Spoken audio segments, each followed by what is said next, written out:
ಜಗತ್ತಿನ ಮೂರನೇ ಮಹಾಯುದ್ಧ ಆರಂಭ. ಇರಾನ್ ಮೇಲೆ Israel America attack. Operation shield of Judah ಹೆಸರು. ಭೂಮಿಯೊಳಗೆ ಕುದಿಯುತ್ತಿದ್ದ ಜ್ವಾಲಾಮುಖಿ ಒಮ್ಮಿಂದೊಮ್ಮೆಲೆ ಸ್ಫೋಟಕಗೊಳ್ಳುವಂತೆ ಇರಾನ್ ಮೇಲೆ ಅಮೆರಿಕ ಇಸ್ರೇಲ್ ರಣಭೀಕರ ದಾಳಿ ನಡೆಸಿವೆ. ಜಗತ್ತಿನ ಮೂರನೇ ಮಹಾಯುದ್ಧ ಆರಂಭವಾದಂತೆ ಭಾಸವಾಗ್ತಿದೆ.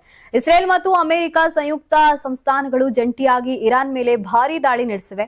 ಆಪರೇಷನ್ ಶೀಲ್ಡ್ ಆಫ್ ಜುದಾ ಹೆಸರನ್ನ ಹೊಂದಿರುವ ಈ ದಾಳಿ ಇರಾನ್ ಅಧ್ಯಕ್ಷರ ಭವನ ಹಾಗೂ ಗುಪ್ತಚರ ಸಂಸ್ಥೆ ಪ್ರಧಾನ ಕಚೇರಿ, ಸರ್ಕಾರಿ ಕಟ್ಟಡಗಳನ್ನ ಗುರಿಯಾಗಿಸಿಕೊಂಡು ಅಟ್ಯಾಕ್ ಮಾಡಲಾಗಿದೆ. ಕ್ಷಿಪಣಿ ದಾಳಿ ಸರಣಿ ಸ್ಫೋಟದಿಂದ ಇರಾನ್ ಜನತೆ ತತ್ತರಿಸಿದ್ದಾರೆ. ಎಲ್ಲೆಲ್ಲೂ ಸ್ಫೋಟದ ಸದ್ದು ಕೇಳಿಸುತ್ತಿದೆ. ಎಷ್ಟು ದಿನ ಇಸ್ರೇಲ್ಗೆ ಬಾಹ್ಯ ಬೆಂಬಲ ನೀಡುತ್ತಿದ್ದ ಅಮೆರಿಕ ನೇರವಾಗಿ ಅಖಾಡಕ್ಕಿಳಿದಿದೆ. ದಾಳಿ ಆರಂಭಿಸಿದ್ದೇವೆ ಎಂದು ಟ್ರಂಪ್ ಘೋಷಿಸಿದ್ದಾರೆ.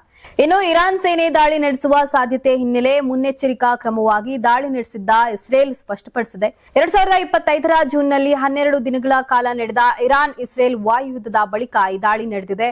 ಈ ಕಾರ್ಯಾಚರಣೆ ಪೂರ್ವ ನಿಯೋಜಿತವಾಗಿದ್ದು ಹಲವು ತಿಂಗಳುಗಳಿಂದ ದಾಳಿ ಯೋಜನೆ ರೂಪಿಸಲಾಗಿತ್ತಂತೆ. ಕೆಲವೇ ವಾರಗಳ ಹಿಂದೆಯಷ್ಟೇ ದಾಳಿ ದಿನವನ್ನ ಫಿಕ್ಸ್ ಮಾಡಲಾಗಿತ್ತು ಎಂದು ಇಸ್ರೇಲ್ ಅಧಿಕಾರಿಯೊಬ್ಬರು ಹೇಳಿದ್ದಾರೆ. ಇನ್ನು ದಾಳಿಯ ಸುಳಿವು ಸಿಕ್ಕ ಬೆನ್ನಲ್ಲೇ ಇರಾನ್ನ ಸರ್ವೋಚ್ಚ ನಾಯಕ ಆಯತುಲ್ಲಾ ಅಲಿ ಖಮೇನಿಯನ್ನ ಸುರಕ್ಷಿತ ಸ್ಥಳಕ್ಕೆ ಸ್ಥಳಾಂತರಿಸಲಾಗಿದೆಯಂತೆ.